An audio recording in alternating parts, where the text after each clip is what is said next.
Last night, in defiance of federal law, Donald Trump made the decision to stop federal funding, which, as my colleagues have pointed out, could impact everything and will impact everything from small businesses to local law enforcement to childcare.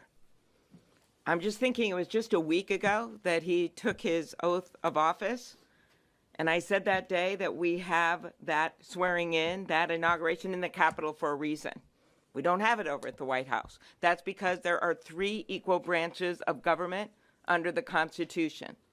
And the power of people that were in that rotunda came from the people who weren't in that rotunda. So as we stand here today, people should think about the mom who doesn't know if she can get her kid to childcare today. Or they should think about the teenager in a cancer study, hoping beyond hope that that's going to save his life.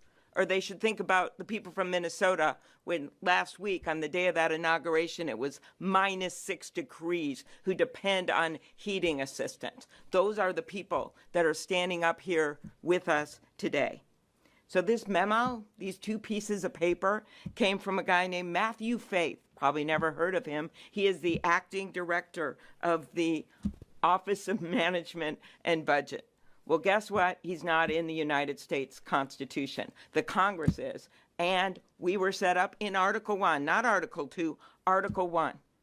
Article 1 trumps Matthew Faith. And it is Congress's job to have the backs of the American people and look out for them. It is spelled out in the American Constitution. Maybe not in those exact words, but that is what the Founding Fathers meant. They didn't give that power to Matthew Faith. They gave it to us.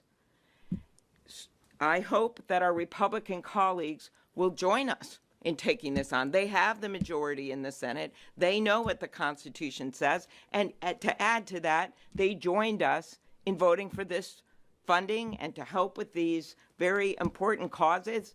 The cancer research, I use that as an example because a mom called me this morning about a clinical trial. That cancer research, they voted for. They're proud of it. They put it in their campaign TV ads. So they must join us in stopping this unconstitutional power grab by the Trump administration.